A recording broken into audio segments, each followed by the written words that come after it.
टाळ्यांच्या गजरामध्ये आपण आदरणीय खासदार नरेशजी म्हस्के साहेब यांचं स्वागत करतोय। रिपब्लिकन सेनेच्या वतीने हार्दिक हार्दिक स्वागत।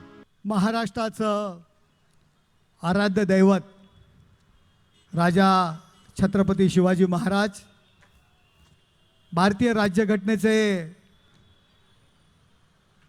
शिल्पकार, भारतरत्न परमपूज्य डॉक्टर बाबासाहेब आंबेडकर यांच्या पवित्र स्मृतीस वंदन करून रिपब्लिकन सेना 11वा वर्धापन दिन सोहळा, रिपब्लिकन सेनेचे सरसेनापती सन्माननीय आनंदरावजी आंबेडकर साहेब या ठिकाणी थोड्याच वेळात येणार आहेत।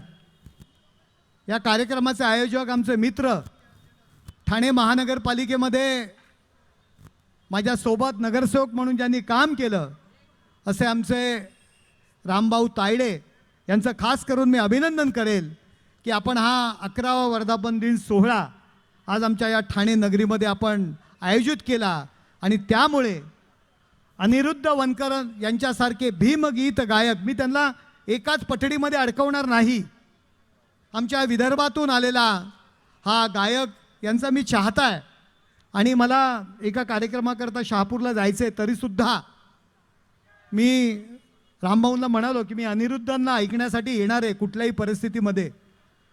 अशा गायकाचं ठाणे नगरीमध्ये आगमन झालेलं आहे, त्यांचंसुद्धा मी या ठिकाणी स्वागत करतो।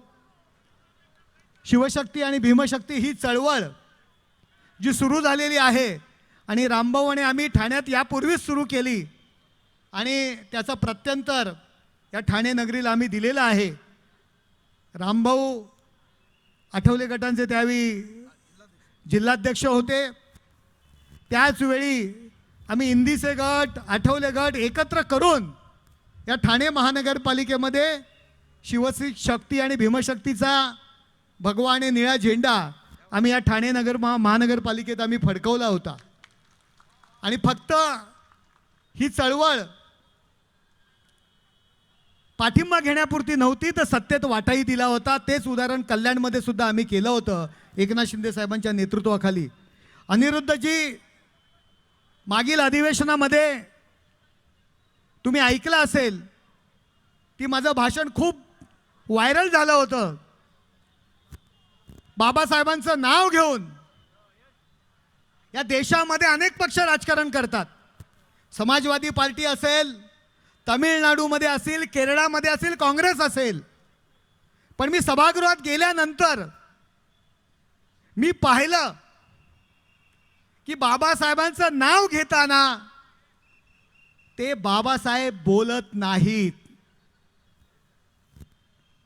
अगदी बहुजन समाज पार्टीचे खासदार सुद्धा बाबासाहेब बोलत नाहीत, ते BR आंबेडकर म्हणतात किंवा भीमराव आंबेडकर म्हणतात। काँग्रेसचे खासदार पण भाषणामध्ये बाबासाहेबांचा उल्लेख बाबासाहेब म्हणून करत नाहीत। आणि गोव्याचं बिल होतं SC ST रिझर्वेशनच्या त्यावेळी, आणि त्या माझ्या भाषणामध्ये मी त्या ठिकाणी म्हणालो की मोहनदास करमचंद गांधी हे नाव घेताना आपण महात्मा गांधी म्हणता, जवाहरलाल नेहरू यांचं नाव घेताना पंडित जवाहरलाल नेहरू म्हणता, मग बाबासाहेबांचा उल्लेख करताना बाबासाहेब का बोलत नाही? BR आंबेडकर का म्हणता? भीमराव आंबेडकर का म्हणता? त्यांच्या नावाचं फक्त आपण राजकारण करता। आणि तुम्हाला मी अभिमानाने सांगेल, त्यानंतर ज्या ज्यावेळी आंबेडकरांचा उल्लेख त्या सभागृहात होतो त्यावेळी प्रत्येक खासदार त्यावेळी बाबासाहेब आंबेडकर असं म्हणतो।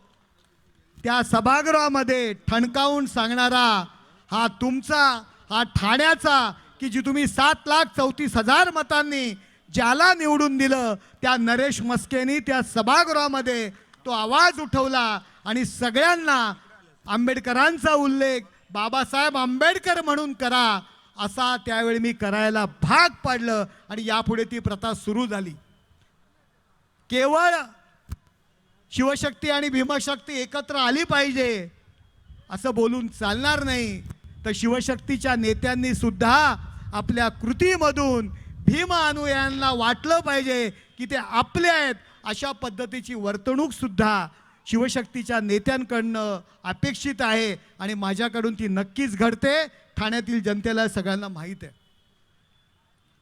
खूप चांगलं काम आनंदराज आंबेडकर यांच्या नेतृत्वाखाली सुरू आहे. एकनाथ शिंदे साहेबांना हात त्यांनी दिलेला आहे. नक्कीच आपली युती जी झालेली आहे त्यामुळे या महाराष्ट्रातलं वातावरण नक्कीच बदलणार.